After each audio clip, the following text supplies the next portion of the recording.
করোনায় ঘরবন্দি শিশুদের ইংরেজি ভাষা শিক্ষায় দক্ষ করে তুলছে অনলাইন ভিত্তিক platform latent talents discovering and employing zone LTDZ। এই প্ল্যাটফর্মে শুধু যে বাচ্চারাই শিখছে তা কিন্তু নয়, ইংরেজি শিখছেন সব বয়সী মানুষ। করোনায় দীর্ঘদিন শিক্ষা প্রতিষ্ঠান বন্ধ থাকায় শিশুরা বই পড়ার চেয়ে বেশি সময় পার করছে অনলাইনে।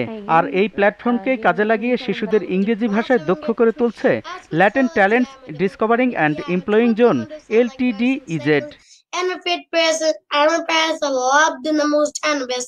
ঘরবন্দি শিশুদের একটু স্বস্তি দিতে আর কে কতটা দক্ষতা অর্জন করলো তার এক ঝলক দেখাতে ঢাকা রেসিডেন্সিয়াল মডেল কলেজে আয়োজন করে গেট টুগেদারের।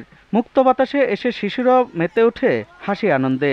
সাবেক তারকা ক্রিকেটার আশরাফুলকে পেয়ে তাদের আনন্দ বাড়ে বহুগুণে। পাশাপাশি অতিথিদের জানান দেয় কতটা কাজে লাগিয়েছে করোনার ঘরে থাকার সুযোগ।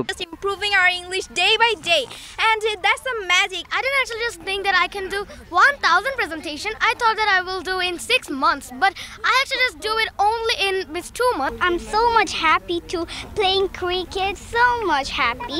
LTDZ এর উদ্দেশ্য ও লক্ষ্যের কথা জানালেন প্রতিষ্ঠাতা। মানে আমাদের জেন্টস মম আমরা ফান উইথ লার্ন এই মেথডটা যদি অ্যাপ্লাই করি তাহলে দেখা যায় যে মানে সবাই শিখে, ইভেন একজন বড় মানুষও শিখে। Ali Ahmed, GTV news, Dhaka.